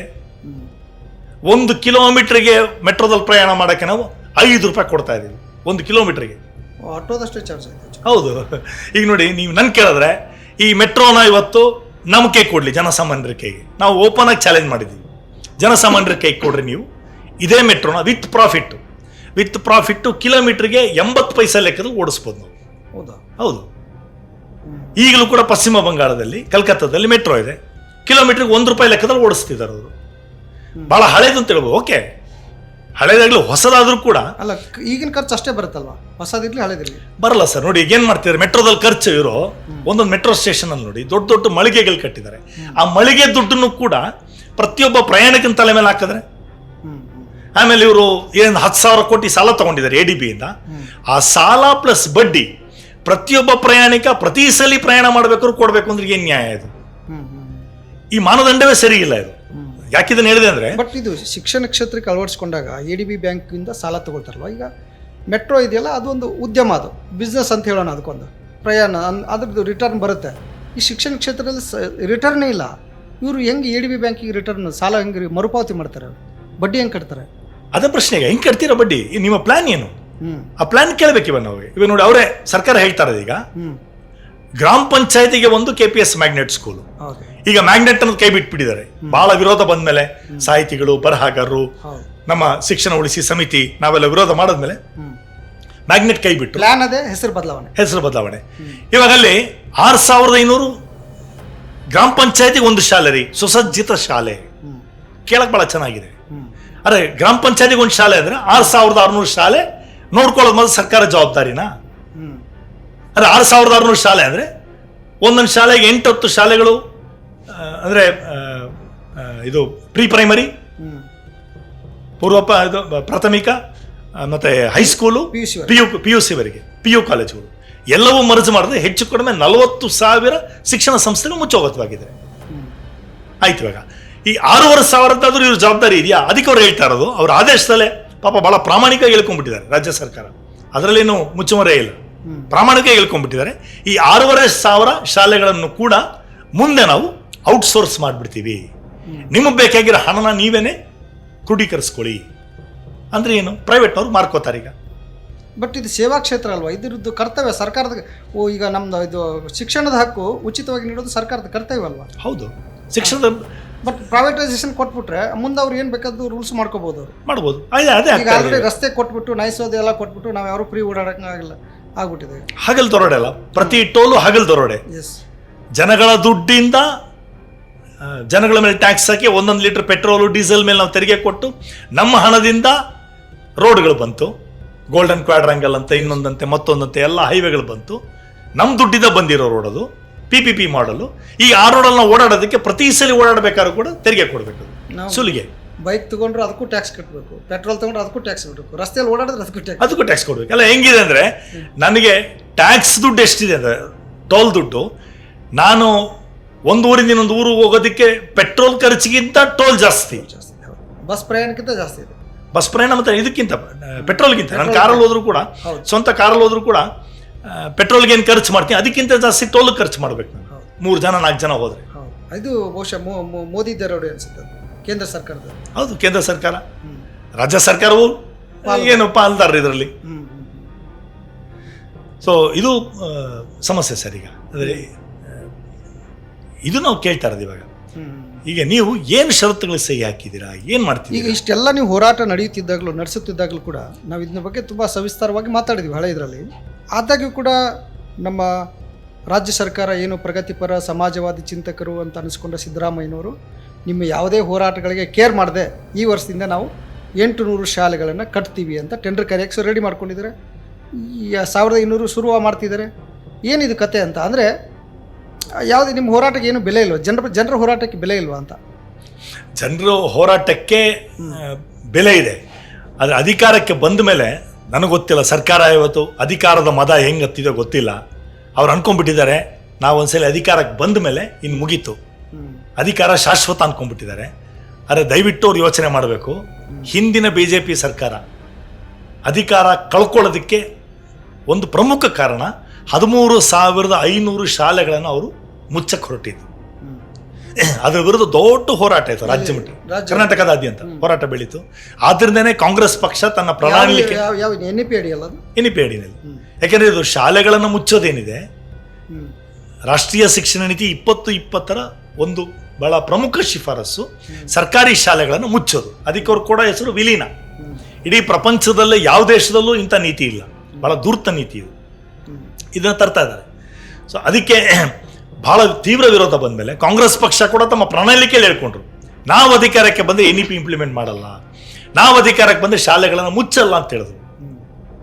ನುಡಿದಂತೆ ನಡಿತೀವಿ ಅಂತ ಹೇಳ್ತಿದ್ದಾರೆ. NEP ಮಾಡಲ್ಲ, ಅದಕ್ಕೆ ಹೆಸರು ಚೇಂಜ್ ಮಾಡಿ ಬೇರೆ ಮಾಡಿ ಮತ್ತೆ ಮುಚ್ಚುತ್ತೀವಿ ಅಂತ ಮುಚ್ತಾ ಇದ್ದಾರೆ. ಅಲ್ಲ, ಅವ್ರು ಹೇಳೋದು, ಅವ್ರು ಹೇಳ್ತಾ ಇರೋದು ನುಡಿದಂತೆ ನಡೆಯೋ ಸರ್ಕಾರ ಅಂತ. ನುಡಿದಿದ್ದೇನೋ ನಡೀತಾ ಇರೋದೇನೀಗ. ಆಮೇಲೆ ನೀವು ಏನು ಮುಂಚಿತವಾಗಿ ಏನು ಕೇಳಿದ್ರಿ, ಎಲ್ಲ ಸೌಲಭ್ಯಗಳನ್ನು ಕೊಡ್ತಾರೆ ಅಂತೇಳಿ. ಎಲ್ಲ ಸೌಲಭ್ಯಗಳು ಕೊಟ್ಟರೆ ಭಾಳ ಸಂತೋಷ. ಎಲ್ಲ ಶಾಲೆಗಳಿಗೆ ಯಾಕೆ ಸೌಲಭ್ಯ ಕೊಡಲ್ಲ? ಈಗ ಶಾಲೆಗಳಲ್ಲಿ ಮಕ್ಕಳ ಸಂಖ್ಯೆ ಯಾಕೆ ಕಡಿಮೆ ಆಗಿದೆ? ಯಾಕೆ ಕಡಿಮೆ ಆಗಿದೆ ಅಂದರೆ ಭಾಳ ಪ್ರಮುಖ ಕಾರಣ ಇವತ್ತು ಸರ್ಕಾರಿ ಶಾಲೆಗಳಲ್ಲಿ ಶಿಕ್ಷಕರ ಕೊರತೆ. ರಾಜ್ಯ ಸರ್ಕಾರನೇ ಹೇಳ್ಕೊಂಡಿದೆ 62,000 ಟೀಚರ್ಸ್ ಪೋಸ್ಟ್ ಖಾಲಿ ಬಿದ್ದಿವೆ. ಈ ವರ್ಷ 15,000 ನೇಮಕ ಮಾಡ್ತಾರಂತೆ. ಮಾಡ್ತೀವಿ ಅಂತ ಹೇಳ್ತಿದ್ದಾರೆ. ಎಲ್ಲಿ ಮಾಡ್ತಿದ್ದಾರೆ? ಹೇಳಿಕೆಗಳು ಕೊಡ್ತಾರೆ ಮಾಡ್ತೀವಿ ಅಂದ್ಬಿಟ್ಟು. ಇವ್ರ ನೀತಿ ಏನಾಗಿದೆ ಅದು ಪ್ರಶ್ನೆ. ಯಾಕೆ ನಾನು ಎತ್ತಿದ್ದೀನಿ ಅಂದರೆ, ಈ ನೀತಿಯ ಅರ್ಥ ಮಾಡ್ಕೊಬೇಕು ಅಂದರೆ ಒಂದು 30 ವರ್ಷ ಹಿಂದೆ ಹೋಗ್ಬೇಕು ನಾವು. ಬಹುಶಃ ನೀವು ಚರ್ಚೆ ಮಾಡಿದ್ದೀರಾ ಗೊತ್ತಿಲ್ಲ ನನಗೆ, ಅದು 1 ನಿಮಿಷದಲ್ಲಿ ಹೇಳ್ತೀನಿ ನಾನು. 90ರ ದಶಕದಲ್ಲಿ ಜಾಗತೀಕರಣ, ಖಾಸಗೀಕರಣ, ಉದಾರೀಕರಣ ನೀತಿ, ಗ್ಲೋಬಲೈಸೇಷನ್ ಪಾಲಿಸಿ ಬಂದಾಗ ವರ್ಲ್ಡ್ ಬ್ಯಾಂಕಿಂದ ಭಾರತ ಸರ್ಕಾರ ಲೋನ್ ತೊಗೊಂಡ್ರು. ಆವಾಗ ಬಂದಂಥ ಪ್ರಾಜೆಕ್ಟ್ ಎಜುಕೇಷನ್ಗೆ DPEP, district primary education programme. ಈ DPEPಯ ಷರತ್ತೇನಿತ್ತು, ಭಾಳ ಇಂಪಾರ್ಟೆಂಟ್ ಷರತ್ತೇನು ಅಂದರೆ, 1,000 ಕೋಟಿ ದುಡ್ಡು ಬಂತು. ಎಷ್ಟೋ ಜನ ಹೇಳ್ತಾರೆ ಚರಂಡಿ ನೀರು ಥರ ರೋಡ್ ಹಳ್ಳಿಗೆ ಬಂತು ದುಡ್ಡು, ಚರಂಡಿ ನೀರು, ದುಡ್ಡು. ಆ ದುಡ್ಡಲ್ಲಿ ಅವ್ರಿಗೆ ಹಾಕಿದ ಷರತ್ತು ಅಂದರೆ ನೀವು ಶಿಕ್ಷಕರ ನೇಮಕಾತಿ ಮಾಡ್ಕೊಳ್ಳಂಗಿಲ್ಲ ಒಂದು. ಎರಡನೇದು ಮೂಲಭೂತ ಸೌಕರ್ಯಗಳು, ಲೈಬ್ರರಿ, ಲ್ಯಾಬೊರೇಟರಿ ಇವೆಲ್ಲ ಕೊಡಂಗಿಲ್ಲ. ಬಿಲ್ಡಿಂಗ್ ಕಟ್ಟಿ ಬೇಕಾದ್ರೆ ಅದಕ್ಕೆ DPEP ಬಿಲ್ಡಿಂಗ್ ಬಂತು. DPEPಯ ಮುಂದುವರಿಕೆ 2002ನೇ ಇಸ್ವಿ ನಂತರ ಸರ್ವ ಶಿಕ್ಷಾ ಅಭಿಯಾನ್, ನಂತರ ರಾಷ್ಟ್ರೀಯ ಉಚ್ಚತಾ ಶಿಕ್ಷಾ ಅಭಿಯಾನ್, ಸಮಗ್ರ ಶಿಕ್ಷಾ ಅಭಿಯಾನ್, ದೊಡ್ಡ ದೊಡ್ಡ ಸರ್ವ ಶಿಕ್ಷಾ ಅಭಿಯಾನದ ಭವ್ಯ ಬಂಗಲೆಗಳಿವೆ. ಬಿಲ್ಡಿಂಗ್ ಇಟ್ಕೊಂಡು ಏನು ಮಾಡ್ತೀರಾ? ಶಿಕ್ಷಣಕ್ಕೆ ಅತ್ಯವಶ್ಯಕ ಬಂದು ಶಿಕ್ಷಕರು, ಮೊದಲು ಶಿಕ್ಷಕರು. ಎರಡನೇದು ಮೂಲಭೂತ ಸೌಕರ್ಯ, ಲೈಬ್ರರಿ, ಲ್ಯಾಬೊರೇಟರಿ, ಟೆಕ್ಸ್ಟ್ ಬುಕ್ಸ್ ಇವೆಲ್ಲ. ಮೂರನೇದು ಬಿಲ್ಡಿಂಗು. ನಮಗೆ ಬಿಲ್ಡಿಂಗ್ ಇಲ್ಲ ಅಂದ್ರೂ ಶಾಲೆಗಳು ನಡೆಸ್ಬೋದು. ರವೀಂದ್ರನಾಥ್ ಟ್ಯಾಗೋರರ ಶಾಂತಿನಿಕೇತನ ಇದೆ, ಮರದ ಕೆಳಗೆ ಕೂತ್ ಮಕ್ಕಳ ಪಾಠ ಮಾಡ್ಬೋದು, ಸಮಸ್ಯೆ ಇಲ್ಲ ನಮಗೆ. ಬಹಳ ಮುಖ್ಯ ಶಿಕ್ಷಕರು. ಶಿಕ್ಷಕರ ನೇಮಕಾತಿ 94ನೇ ಇಸ್ವಿಯಿಂದ ಈಚೆಗೆ ಎಷ್ಟು ಶಿಕ್ಷಕರ ನೇಮಕಾತಿ ಆಗಿದೆ? ಎಷ್ಟಾಗಿದೆ? ಕೆಲವು ಸಾವಿರಗಳಷ್ಟೇ, ಕೆಲವು ಸಾವಿರಗಳು, ತುಂಬಾ ಆಗಿಲ್ಲ. ಮ್ಯಾಕ್ಸಿಮಮ್ ನನ್ನ ಅಂದಾಜು ಪ್ರಕಾರ ತುಂಬಾ ಮೋಸ ಇದು, ಬಹಳ ಮೋಸ. ಹೌದು. ಈಗ ಅಲ್ಲಿನ ಪ್ರಾರಂಭ ಆಗಿದ್ದ ಪದ್ಧತಿ ಅತಿಥಿ ಶಿಕ್ಷಕರು, ಅತಿಥಿ ಉಪನ್ಯಾಸಕರು. ಎಂತ ದುರಂತ. ಸ್ಯಾಲರಿ ಕೊಡ್ತಾರೆ. ಈಗ ಸ್ಕೂಲಲ್ಲಿ PU ಕಾಲೇಜಲ್ಲಿ 14,000, ಶಾಲೆಗಳಲ್ಲಿ ಈಗ 10,000. ಬರೀ 10,000? 10,000 ಅಷ್ಟೇ. ತಿಂಗಳು ಪೂರ್ತಿ. ಅವರು B.Ed, M.Ed ಎಲ್ಲ ಎಲ್ಲ ಓದಿರ್ತಾರೆ, ಅವರು ಎಲ್ಲ ಓದಿರ್ತಾರೆ. ಅದು ಸರಿಯಾಗಿ ಬರೋದಿಲ್ಲ. 10,000 11,000 ಸರಿಯಾಗಿ ಬರೋದಿಲ್ಲ ಪಾಪ ಅವರಿಗೆ. ಇದು ಪರಿಸ್ಥಿತಿ ಅವರು. ಬಹುಶಃ ಇದೆಲ್ಲ ಕಾರಣದಿಂದನೇ ಪೋಷಕರು ಪ್ರೈವೇಟ್ ಶಾಲೆಗಳಿಗೆ ಮುಖ ಅನಿವಾರ್ಯ. ಈಗ ನಮ್ಮ ಮಕ್ಕಳನ್ನ ಮೇಸ್ಟ್ರ ಇಲ್ಲ ಅಂದ್ರೆ ಶಾಲೆಗೆ ಹೆಂಗೆ ಕಳಿಸ್ಲಿ ಮಕ್ಕಳು ನಾನು? ಈಗ ಇದೇ ಸರ್ಕಾರಕ್ಕೆ ನಾನು ತಮ್ಮ ಮಾಧ್ಯಮದ ಮೂಲಕ ಪ್ರಶ್ನೆ ಎತ್ತಕ್ಕೆ ಇಷ್ಟಪಡ್ತೀನಿ. ನಾನು ಸರ್ಕಾರಿ ಶಿಕ್ಷಣ ಸಂಸ್ಥೆಗಳು, ಕನ್ನಡ ಮಾಧ್ಯಮ ಶಾಲೆಗಳು ಮಕ್ಕಳು ಬರಲ್ಲ ಅಂತ ಹೇಳ್ತೀರಲ್ಲ, ಹಾಗೆ ಮೊರಾರ್ಜಿ ದೇಸಾಯಿ ಸ್ಕೂಲ್ಗೆ ಹೆಂಗೆ ಹೋಗ್ತಾರೆ ಮಕ್ಕಳು? ಪೇರೆಂಟ್ಸ್ ಕ್ಯೂನಲ್ಲಿ ನಿಂತು ಮಕ್ಕಳನ್ನ ಸೇರಿಸ್ತಾರೆ, ಸ್ಕೂಲಿಗೆ ಸೇರ್ಸಕ್ಕೆ ಎಕ್ಸಾಮ್ ಬರೆಸ್ತಾರೆ, ಎಂಟ್ರೆನ್ಸ್ ಎಕ್ಸಾಮ್ ಇದೆ. ಯಾಕೆ? ಅದು ಕೂಡ ಸರ್ಕಾರಿ ಶಾಲೆನೇ. ಯಾಕೆ ಅಂದ್ರೆ ಶಿಕ್ಷಕರಿದರಲ್ಲಿ ಸೌಲಭ್ಯಗಳಿದೆ. ಇದು ಬಹಳ ಮುಖ್ಯ. ಸೌಲಭ್ಯಗಳು ಕೊಡಿ, ನೀವು ಅಲ್ಲಿ ಶಿಕ್ಷಕರ ನೇಮಕಾತಿ ಮಾಡ್ಕೊಳ್ಳಿ, ಬಹಳ ಮುಖ್ಯ. ಆಮೇಲೆ ಇವತ್ತು ಮಕ್ಕಳಿಗೆ ಇವತ್ತು ಬಹಳ ಹೈಸ್ಕೂಲ್ ಲೆವೆಲಲ್ಲಿ ನೀವು ತೊಗೊಂಡ್ರೆ, ಹೈಸ್ಕೂಲ್ ಲೆವೆಲಲ್ಲಿ, ಕಾಲೇಜ್ ಮಟ್ಟದಲ್ಲಿ ಬಹಳ ದೊಡ್ಡ ಸಮಸ್ಯೆ. ನಮ್ಮ ಪ್ರೊಫೆಸರ್ ಎ ಮುರುಗಪ್ಪ ಅವರು, ಮಾಜಿ ಉಪಕುಲಪತಿಗಳು, ಪದೇ ಪದೇ ಹೇಳ್ತಾ ಇದ್ದಾರೆ ಅವರು ಎಲ್ಲ ಸಭೆಗಳಲ್ಲೂ. ಅವ್ರು ಹೇಳೋದೇನು ಅಂದರೆ, ವಸತಿ ಶಾಲೆಗಳನ್ನ ಮಾಡ್ರಿ. ವಸತಿ ಶಾಲೆಗಳೇ ಇಲ್ವಲ್ಲ ಈಗ, ಮೊರಾರ್ಜಿ ಸ್ಕೂಲ್ಗಳ ಥರ. ಮೊರಾರ್ಜಿ ಸ್ಕೂಲ್ ಥರ ನೀವು ಹೈಸ್ಕೂಲ್ಗೆ, ಕಾಲೇಜ್ ಮಟ್ಟದಲ್ಲಿ 1ರಿಂದ 5ನೇ ತರಗತಿ ತನಕ, 1ರಿಂದ 7ನೇ ತರಗತಿ ತನಕ ಯಾವ ಪೋಷಕರು ಮಕ್ಕಳನ್ನ ವಸತಿ ಶಾಲೆ ಕಳಿಸಲ್ಲ, ಹೊರಗೆ ಕಳಿಸಲ್ಲ. ನಮ್ಮ ಊರು ಪಕ್ಕ ಇರಬೇಕು. ಯಾಕೆಂದರೆ ಇವತ್ತು ನೋಡಿ, ನಿಮ್ಗೆ ಗೊತ್ತಿದೆ, ನಾನು ಇದು ಹೆಚ್ಚು ಹೇಳೋದು ಬೇಕಿಲ್ಲ, ವರ್ಷ ಚರ್ಚೆ ಮಾಡಿದ್ದೀರಾ. ಗ್ರಾಮೀಣ ಪ್ರದೇಶದ ಕತೆ ಹೆಂಗೆ ಅಂತ ಹೇಳಿದ್ರೆ, ನಾನು ಪ್ರತಿ ತಿಂಗಳು 10-15 ದಿವಸ ಗ್ರಾಮೀಣ ಭಾಗದಲ್ಲೇ ಓಡಾಡ್ತಿರ್ತೀನಿ ನಾನು ಕರ್ನಾಟಕದಲ್ಲಿ. ಅಲ್ಲಿ ಪರಿಸ್ಥಿತಿ ಹೆಂಗಿದೆ ಅಂದರೆ, ಗ್ರಾಮೀಣ ಪ್ರದೇಶದಲ್ಲಿ ಅಪ್ಪ ಅಮ್ಮ ಇಬ್ಬರು ಕೂಲಿ ಕೆಲಸ ಮಾಡಕ್ಕೆ ಹೋಗ್ತಾರೆ. ಅದು ಬೇರೆ ಬೇರೆ. ನಮ್ಮ ಉತ್ತರ ಕರ್ನಾಟಕದಲ್ಲಂತೂ ಹೌದು, ಗೋವಾ, ಪುಣೆ, ಮಂಗಳೂರು ಈ ಕಡೆ ಎಲ್ಲ ಹೋಗ್ತಾರೆ. ಆಮೇಲೆ ಹಳ್ಳಿಗೆ ವಸತಿ ಶಾಲೆ ಇದ್ದು ಬಿಟ್ರೆ ಮಕ್ಕಳೆಲ್ಲ ಉದ್ಧಾರ ಆಗ್ತಾರೆ. ವಸತಿ ಶಾಲೆ ಒಂದು ಸರಿ. ಇನ್ನೊಂದು, ಹಳ್ಳಿಗಳಲ್ಲೂ ಕೂಡ ಕೂಲಿ ಕೆಲಸ, ಹಳ್ಳಿ ಪಕ್ಕದಲ್ಲಿಗೆ ಕೂಲಿ ಕೆಲಸ ಮಾಡಕ್ಕೆ ಹೋಗ್ತಾರೆ. ಊರಲ್ಲೇ ಸ್ಕೂಲ್ ಇತ್ತು ಅಂದರೆ ಮಕ್ಕಳು ಸ್ಕೂಲ್ಗೆ ಹೋಗ್ತಾರೆ. ದೊಡ್ಡ ಮಗ ಅಥವಾ ದೊಡ್ಡ ಮಗಳು, ಚಿಕ್ಕ ಮಗು ಇದ್ದರೆ ಅಕ್ಕ ತಮ್ಮನ ಸ್ಕೂಲಿಗೆ ಕರ್ಕೊಂಡು ಹೋಗ್ತಾಳೆ, ಅಥವಾ ಅಣ್ಣ ತಂಗಿನ ಸ್ಕೂಲಿಗೆ ಕರ್ಕೊಂಡು ಹೋಗ್ತಾನೆ. ಶಾಲೆ ಮುಗಿದ ಮೇಲೆ ಊರಲ್ಲೇ ಹಳ್ಳಿನೆಲ್ಲ ಆಟ ಆಡ್ಕೊಂಡಿರ್ತಾರೆ ಮಕ್ಕಳು. ಈಗ 15 ಕಿಲೋಮೀಟರ್ 20 ಕಿಲೋಮೀಟರ್ ದೂರದಲ್ಲಿ ಕಳಿಸಿದ್ರೆ ಮಕ್ಕಳನ್ನ ಕಳಿಸೋದು ಹೆಂಗೆ, ಕರ್ಕೊಂಬರೋದು ಹೆಂಗೆ, ನೋಡ್ಕೊಳ್ಳೋರು ಯಾರು? ಇವ್ರು ಹೇಳ್ತಾರೆ ಬಸ್ ಕೊಟ್ಬಿಡ್ತೀವಿ ಅಂತೇಳಿ. ಮೊನ್ನೆ ಅದು ಕೂಡ ಘೋಷಣೆ ಮಾಡಿದ್ದಾರೆ, KPS ಶಾಲೆಗಳಿಗೆ ಬಸ್ ಕೊಡ್ತೀವಿ ಅಂತೇಳಿ. ಅದೇ ಸರ್ಕಿಲಲ್ಲಿ ಏನು ಹೇಳುತ್ತೆ, ಬಸ್ ಕೊಡ್ತೀವಿ, ಬಸ್ಸಿಗೆ ತಗೊಳ್ಳೋ ಖರ್ಚನ್ನ SDMC ವಹಿಸ್ಕೋಬೇಕು. SDMC ಅಂದರೆ school development and monitoring committee. ಅಂದರೆ ಯಾರು? ಪೋಷಕರು. ಯಾರು ಪಾಪ ಕೂಲಿ ಕೆಲಸ ಮಾಡೋ ಬಡವರು ಪಾಪ. ಅಲ್ಲ, ಈಗ ಅದ್ರದ್ದು ಉಚಿತ ಬಸ್ ವ್ಯವಸ್ಥೆ ಮಾಡ್ತೀವಿ ಅಂತ ಹೇಳಿದಾರಲ್ಲ. ಈಗ 3 ದಿನ ಹಿಂದೆ ಉಚಿತ ಬಸ್ ವ್ಯವಸ್ಥೆ ಮಾಡ್ತೀವಿ ಅಲ್ಲ. ನೋಡಿ, ಇದನ್ನ ನಮ್ಗೆ ಇವಾಗ ಬರೋ ಪ್ರಶ್ನೆ ಅಂದರೆ, ನಮ್ಮ ದೇಶದಲ್ಲಿ ಇವತ್ತು ಸರ್ಕಾರಿ ಆಜ್ಞೆಗಳಿಗೆ ಬೆಲೆ ಇಲ್ಲ. ಇನ್ನು ಮಂತ್ರಿಗಳ ಮಾತು, CM ಮಾತು ಇದನ್ನ ನಂಬಕ್ಕಾಗ್ತದ? ಯಾಕೆಂದರೆ ಚುನಾವಣೆ ಟೈಮಲ್ಲಿ ನಮ್ಮ ಸನ್ಮಾನ್ಯ ಪ್ರಧಾನಮಂತ್ರಿಗಳು ಮತ್ತು ಗೃಹ ಮಂತ್ರಿಗಳು ಪ್ರತಿ ಮನೆಗೂ, ಪ್ರತಿಯೊಬ್ಬರಿಗೂ 15 ಲಕ್ಷ ನಿಮ್ಮ ಬ್ಯಾಂಕ್ ಅಕೌಂಟ್ಗೆ ಹಾಕ್ತೀವಿ ಅಂತ ಕೇಳಿದ್ರು. ಅಧಿಕಾರಕ್ಕೆ ಬಂದ್ಮೇಲೆ ಕೇಳಿದ್ರೆ ಜುಮ್ಲಾ ಅಂದ್ಬಿಟ್ರು. ಅಂದರೆ ಚುನಾವಣೆ ಟೈಮಲ್ಲಿ ಏನೋ ಮಾತಾಡ್ತೀವಿ, ಅದೆಲ್ಲ ನಂಬ್ತೀರೇನ್ರಿ ಅಂದ್ಬಿಟ್ರು. ಈಗ ಪ್ರಶ್ನೆ, ನನಗಂತೂ ಇವ್ರ ಮಾತಿನ ಮೇಲೆ ನಂಬಕ್ಕಾಗಲ್ಲ. ಯಾಕೆಂದ್ರೆ ಪತ್ರಿಕೆಗಳಲ್ಲಿ ಯಾವುದು ಸರ್ಕಾರದ ಹೇಳಿಕೆ, ಯಾವುದು ಅಡ್ವರ್ಟೈಸ್ಮೆಂಟ್ ಅಂತ ಗೊತ್ತಲ್ಲ. ನಮ್ಮ ಎಷ್ಟೋ ಪ್ರಮುಖ ಪತ್ರಿಕೆಗಳಲ್ಲಿ ಹೌದು ಅವ್ರ ಅಡ್ವರ್ಟೈಸ್ಮೆಂಟ್ ಆರ್ಟಿಕಲ್ ಥರ ಬಂದ್ಬಿಡ್ತವೆ. ಬಂದ್ಬಿಡ್ತು. ಹೌದು ಈಗ ನಾನು ಹೇಳ್ತಾ ಇರೋದು ಅವ್ರದ್ದು ಇದನ್ನ ಇಟ್ಕೊಂಡು ಮಾತಾಡ್ತಾ ಇದ್ದೀನಿ. ಅವರು ಸರ್ಕಾರದ ಸರ್ಕ್ಯುಲರ್ ಹೇಳೋದು ಪೋಷಕರು ದುಡ್ಡು ಕೊಡಬೇಕು ಬಸ್ಸಿಗೆ. ಹೆಂಗೆ ಕೊಡ್ತಾರೆ ಪಾಪ? ಆಮೇಲೆ ಇನ್ನೊಂದು ಪ್ರಶ್ನೆ, ಇದು ಹಳ್ಳಿಯ ನಮ್ಮ ರೈತರು ಕೇಳ್ತಾ ಇದ್ದಾರೆ, ಬಡ ರೈತರು ನಗ್ತಾರೆ. ನಿಮಗೆ ಬಸ್ ಕೊಡ್ತಾರಂತೀರಿ ಅಂತ ತಕ್ಷಣ ಹಳ್ಳಿನ ರೈತರು ಹೇಳೋದು, ಸ್ವಾಮಿ ನಮ್ಮೂರಿಗೆ ರಸ್ತೆನೇ ಇಲ್ಲ, ಬಸ್ ಹೆಂಗ್ರಿ ಬರ್ತವೆ ಅಂತಾರೆ. ನಮ್ಮೂರಿಗೆ KSRTC ಬಸ್ಸೇ ಬರೋದಿಲ್ಲ, ಇನ್ನು ಸ್ಕೂಲ್ ಬಸ್ ಬರತ್ತೇನ್ರಿ ನಗ್ತಾರೆ. ಏನು ಉತ್ತರ ಕೊಡ್ತಾರೆ ನಮ್ಮ ಸನ್ಮಾನ್ಯ ಮುಖ್ಯಮಂತ್ರಿಗಳು, ಶಿಕ್ಷಣ ಸಚಿವರು ಏನು ಉತ್ತರ ಕೊಡ್ತಾರೆ? ಎಷ್ಟು ಹಳ್ಳಿಗಳಿಗೆ ಬಸ್ ಹೋಗ್ತವೆ ಗೊತ್ತಾ ಅವ್ರಿಗೆ? ದಯವಿಟ್ಟು ನಮ್ಮ ಮುಖ್ಯಮಂತ್ರಿಗಳು, ಶಿಕ್ಷಣ ಸಚಿವರು ವಿಧಾನಸೌಧದಲ್ಲಿ ಕೂತ್ಕೊಳ್ಳೋದನ್ನ ಬಿಟ್ಟು ತಿಂಗಳಿಗೊಂದು 15 ದಿವಸ ಹಳ್ಳಿಯಲ್ಲಿ ಓಡಾಡ್ಲಿ. ಅವರು ವಿಧಾನಸೌಧ ನೋಡ್ಕೊಳಕ್ ಇದ್ದಾರೆ ಅಧಿಕಾರಿಗಳು, ಬಿಡಿ, ಹಳ್ಳಿಗೆ ಹೋಗಿ ಗೊತ್ತಾಗ್ತದೆ ನಿಮಗೆ ಕರ್ನಾಟಕದ ಪರಿಸ್ಥಿತಿ ಏನು, ಜನಗಳ ಜೀವನ ಏನು, ಜನಗಳ ಕಷ್ಟ ಏನು. ಮುಖ್ಯಮಂತ್ರಿಗಳು ನಾನು ಭಾಳ ದುರ್ಬಲ ವರ್ಗದಿಂದ ಬಂದಿದ್ದೀನಿ, ನನಗೆ ಜನಗಳ ನೋವು ಸಂಕಷ್ಟ ಗೊತ್ತು ಅಂತ ಹೇಳ್ತಾರೆ, ಸಂತೋಷ. ಬಟ್ ಅದಲ್ಲ ಹಳೆ ಕಾಲದ್ದು. ದಯವಿಟ್ಟು ಈಗಲೂ ಮುಖ್ಯಮಂತ್ರಿಗಳಾದ್ಮೇಲೆ ಎಷ್ಟು ಹಳ್ಳಿಗೆ ಹೋಗಿದ್ದೀರ? ಹೋಗ್ರಿ ನೀವು, ಮತ್ತೆ ಜನಗಳ ಹತ್ರ ಹೋಗಿ, ಮತ್ತೆ ಮಣ್ಣಿನ ವಾಸನೆ ಕುಡೀರಿ, ನೀವು ಗೊತ್ತಾಗ್ತದೆ ನಿಮಗೆ ಜನಗಳು ಎಷ್ಟು ಕಷ್ಟದಲ್ಲಿದ್ದಾರೆ. ಇತ್ತೀಚೆಗೆ ಬರಗೂರು ರಾಮಚಂದ್ರಪ್ಪ ಅವರು ಕಾರ್ಯಕ್ರಮವೊಂದರಲ್ಲಿ ಹೇಳ್ತಾ ಇದ್ರು, ಅಂದರೆ KPS ಶಾಲೆಗಳನ್ನ ಮುಚ್ಚೋದು ಬೇಡ, ಇದು ಸರ್ಕಾರಿ ಶಾಲೆಗಳನ್ನ ಮುಚ್ಚಿ KPS ಶಾಲೆ ಮಾಡೋದು ಅದಕ್ಕೂ ವಿರೋಧ ಇದೆ. ಏನಾಗ್ತಿದೆ ಅಂತಂದರೆ, ಒಂದು ಸರ್ಕಾರಿ ಶಾಲೆ ಅಂದರೆ ಒಂದು ಹಳ್ಳಿಯಲ್ಲಿ ಒಂದು ಸಾಂಸ್ಕೃತಿಕ ಕೇಂದ್ರ ಇದ್ದಂತೆ.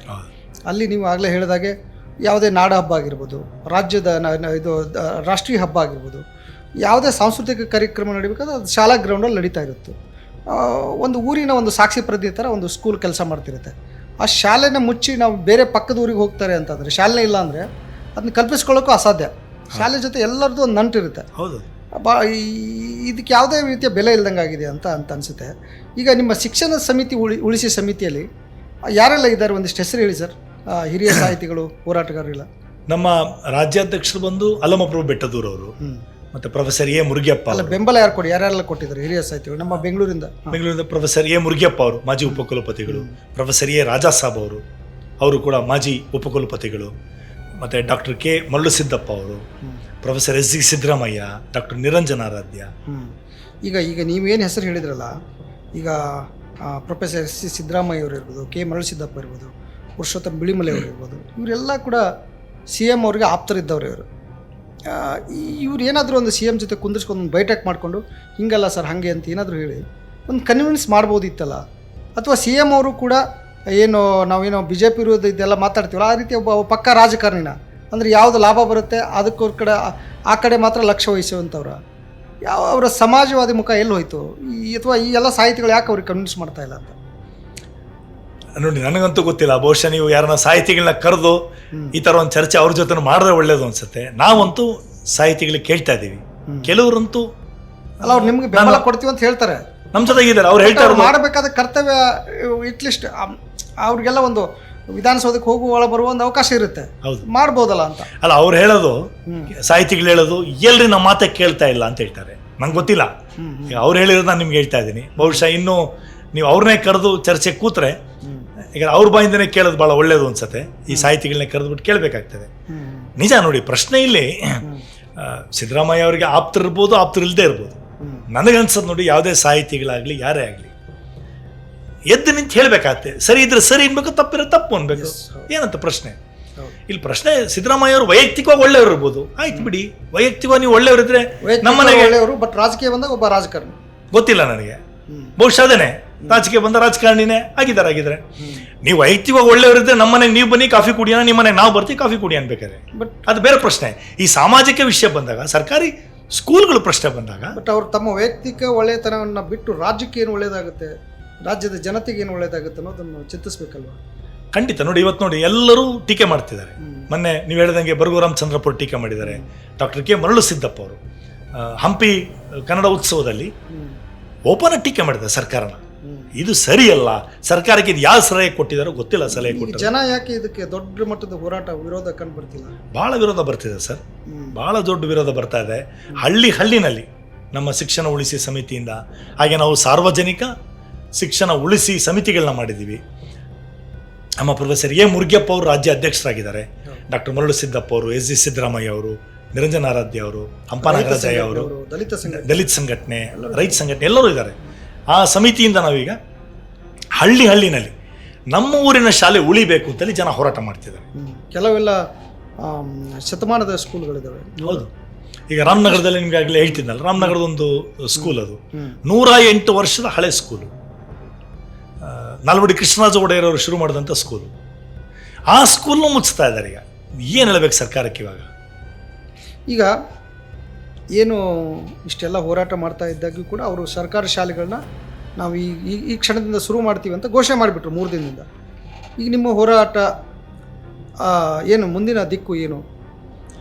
ಮುಂದಿನ ದಿಕ್ಕು ಅಂದರೆ ಇವಾಗ ಆಗ್ತಾ ಇರೋದು ಪ್ರತಿರೋಧದ ಚಳವಳಿ. ಹೌದು, KPS ಸ್ಕೂಲ್ ಶುರು ಮಾಡಿದ್ದಾರೆ.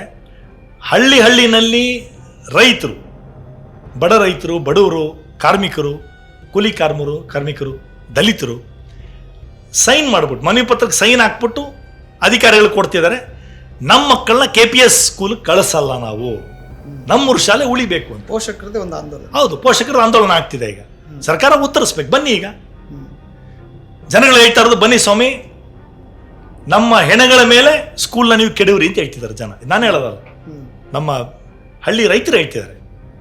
ನಾವು ಸ್ಕೂಲ್ ಮುಂದೆ ನಿಂತಿದ್ದೀವಿ, ನಮ್ಮ ಮೇಲೆ ಬುಲ್ಡೋಸರ್ ಹತ್ತಿಸಿ ನೀವು ಸ್ಕೂಲ್ನ ಕೆಡವ್ರಿ ಬೇಕಾದ್ರೆ. ನಾವಂತೂ ನಮ್ಮ ಮಕ್ಕಳು ನಮ್ಮ ಸ್ಕೂಲ್ ಬಿಟ್ಟು ಬೇರೆ ಸ್ಕೂಲ್ ಕಳಿಸಲ್ಲ. ನಾವು ಜನಗಳು ಕೇಳ್ತಾ ಇರೋದು, ನೀವು ಎಲ್ಲ ಸೌಲಭ್ಯ ಇರ್ತಕ್ಕಂಥ ಬರೀ 1000 ಸ್ಕೂಲ್ ಯಾಕೆ ಮಾಡ್ತೀರಾ? KPS ಸ್ಕೂಲು ಪ್ರತಿ ಸ್ಕೂಲ್ನು ಕೂಡ ಡೆವಲಪ್ ಮಾಡಿ KPS ಥರನೇ ಶಿಕ್ಷಕರು ಕೊಡಿ. ಒಂದೊಂದು ಶಾಲೆಗೆ 2-3 ಶಿಕ್ಷಕರು ಕೊಟ್ಬಿಟ್ರೆ ಎಲ್ಲ ಶಾಲೆಗಳು ಉದ್ಧಾರ ಆಗ್ಬಿಡ್ತವೆ. ಅದು ಕೊಡ್ತಿಲ್ಲ ಅವರು, ಅದು ಸಮಸ್ಯೆ ಇರೋದು ಈಗ. ಸೊ ಈಗ ಆಗ್ತಾ ಇರೋದು ಪ್ರತಿರೋಧದ ಚಳವಳಿ. ಜನ ನಿಂತು ಬಿಟ್ಟಿದ್ದಾರೆ, ನಮ್ಮ ಸ್ಕೂಲ್ ಮುಚ್ಚಕ್ಕೆ ಬಿಡಲ್ಲ ಅಂತ. ಈ ಬಲಾಬಲದ ಪರೀಕ್ಷೆ ಈಗ. ಸರ್ಕಾರ ಮತ್ತು ಜನಗಳ ಬಲ ಹೆಚ್ಚ, ಸರ್ಕಾರದ ಬಲ ಹೆಚ್ಚ, ಅಧಿಕಾರದ ಬಲ ಹೆಚ್ಚ, ಜನಧ್ವನಿ ಹೆಚ್ಚ. ಮುಂದಿನ ತಿಂಗಳಿಂದ ಶಿವಮೊಗ್ಗದಲ್ಲಿ ಫಸ್ಟ್ ಶುರು ಆಗುತ್ತೆ ಅನ್ಸುತ್ತೆ. ಈಗ ಆಲ್ರೆಡಿ ಚನ್ನಪಟ್ಟಣದಲ್ಲಿ ಶುರುವಾಗಿದೆ, ಮಾಡ್ತಿದ್ದಾರೆ. ಬಟ್ ಜನ ಕಳಿಸ್ತಿಲ್ಲ. ಈಗ ಹೊಂಗನೂರು ಶುರು ಮಾಡಿದಾರಲ್ಲ, ಅಲ್ಲಿ ಸುತ್ತಮುತ್ತ ಸಂತೆಮೊಗೇನಹಳ್ಳಿ, ಇನ್ನು ಹಲವಾರು ಗ್ರಾಮಗಳೇನಿವೆ, ಅಲ್ಲಿ ರೈತರೆಲ್ಲ KPS ಬಿಲ್ಡಿಂಗ್, ಹೊಸ ಬಿಲ್ಡಿಂಗ್ ಎದ್ಬಿಟ್ಟಿದೆ, ಎಬ್ಸಿದ್ದಾರೆ. ಇವ್ರದ್ದು ಅಲ್ಲಿ ಇಲ್ಲಿ ಎಲ್ಲ ಇವ್ರದ್ದು ಬೇರೆ ಬೇರೆ ಪ್ರೈವೇಟ್ ಫಂಡ್ಗಳೆಲ್ಲ ತಗೊಂಡು ದೊಡ್ಡ ದೊಡ್ಡ ಬಿಲ್ಡಿಂಗ್ ಕಟ್ಟಿದ್ದಾರೆ. ಮಕ್ಕಳು ಕಳಿಸಲ್ಲ ಅಂತಿದ್ದಾರೆ. ನಾವ್ಯಾಕೆ ಕಳಿಸ್ಬೇಕು? ನಮ್ಮ ಊರಿನ ಶಾಲೆ ಬೇಕು ನಮಗೆ. ಹೇಗೆಂದರೆ ನೋಡಿ, 6 ವರ್ಷದಿಂದ 10 ವರ್ಷದ ಮಕ್ಕಳು, ಎಳೆ ಮಕ್ಕಳು, ಪಾಪ ಇಮ್ಯಾಜಿನ್ ಮಾಡಿ, ನಮ್ಮ ಮಕ್ಕಳಾದ್ರೆ, ನಿಮ್ಮ ಮಕ್ಕಳು, ನಮ್ಮ ಮಕ್ಕಳಾದ್ರೆ ಕಳಿಸ್ತೀವ ನಾವು? ಅಷ್ಟು ದೂರ ಹೆಂಗೆ ಕಳಿಸ್ತೀರಾ? ಯಾವ ನಂಬಿಕೆ ಮೇಲೆ ಕಳಿಸೋದು ನಾವು? ಹಿಂಗೆ ಇದ್ರಲ್ಲಿ ಆಯ್ತಲ್ಲ, ರಾಮನಗರದಲ್ಲಿ ಕನಿಷ್ಠ ಇವರು ಪೂರ್ವ ಪ್ರಾಥಮಿಕ ಶಾಲೆಗಳಾದರೂ ಆಯಾ ಊರುಗಳಲ್ಲಿ ಉಳಿಸೋ ಥರದ್ದೊಂದು ಪ್ಲ್ಯಾನ್ ಮಾಡಬೇಕು. ಹೌದು, ಅಲ್ಲ ಇದು ನೋಡಿ ಪ್ರಶ್ನೆ.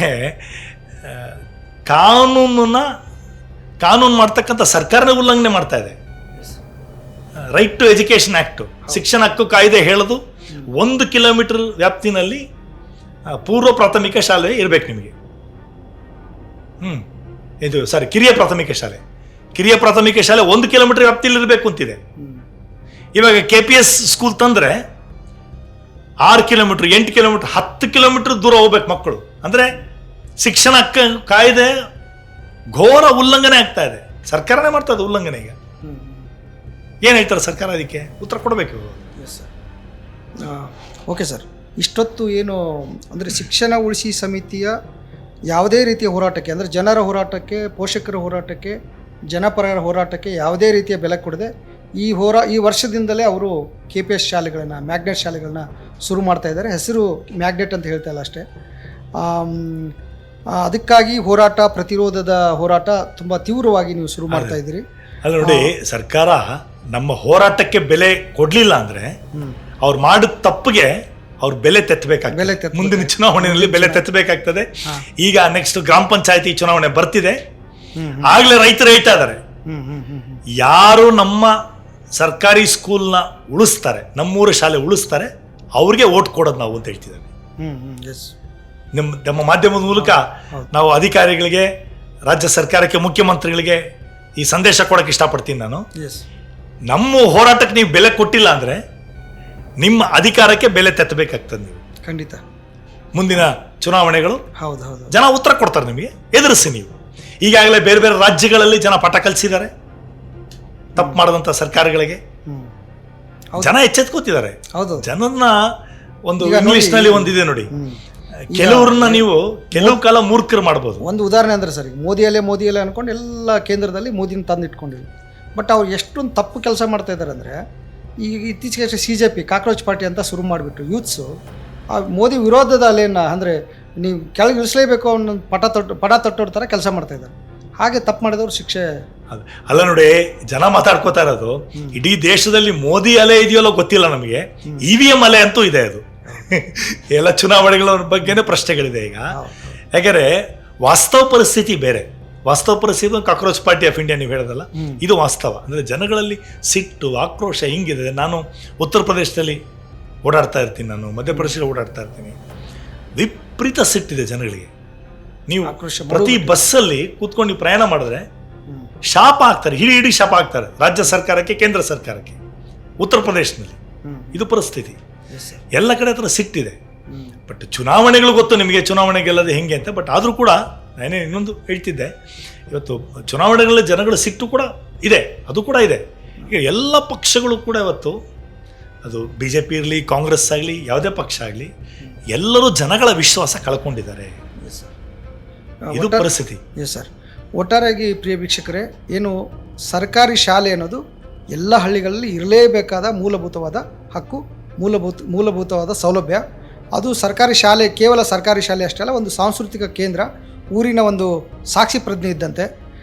ಈ ಶಾಲೆ ಉಳಿಸಿ, ಸರ್ಕಾರಿ ಶಾಲೆ ಉಳಿಸಿ ಹೋರಾಟ ಖಂಡಿತವಾಗಿಯೂ ರಾಜ್ಯದ ಎಲ್ಲ ಜನತೆ, ಪೋಷಕರು ಬೆಂಬಲಿಸಬೇಕು. ಶಾಲೆ ಉಳಿಲಿಕ್ಕೆ ಏನು ಹೋರಾಟ ಬೇಕಲ್ಲ ಆ ಥರ ಎಲ್ಲ ರೀತಿಯ ಹೋರಾಟವನ್ನು ಮಾಡಬೇಕು. ನಿಮ್ಮ ಹೋರಾಟಕ್ಕೆ ನಮ್ಮ ಪೀಪಲ್ ಮೀಡಿಯಾದ ಪೂರ್ತಿಯಾದ ಬೆಂಬಲ ಕೂಡ ಇದೆ ಸರ್. ಎಲ್ಲೇ ಹೋರಾಟ ಆದರೂ ನಮ್ಗೆ ತಿಳಿಸಿ. ಬಹಳ ಸಂತೋಷ ತಾವು ಇದು ಮಾಡಿದ್ದಕ್ಕೆ. ನಮ್ಮ ಶಿಕ್ಷಣ ಉಳಿಸಿ ಸಮಿತಿ ಪರವಾಗಿ ತಮಗೆ ಧನ್ಯವಾದಗಳು ಹೇಳಬೇಕು. ಬಹಳ ಅತ್ಯುತ್ತಮ ಚರ್ಚೆ ಇಟ್ಕೊಂಡು ಬಹಳ ಒಳ್ಳೆ ಕೆಲಸ ಮಾಡ್ತಿದ್ದೀರಾ. ಬಹಳ ಸಂತೋಷ. Thank you sir. ನಮಸ್ಕಾರ.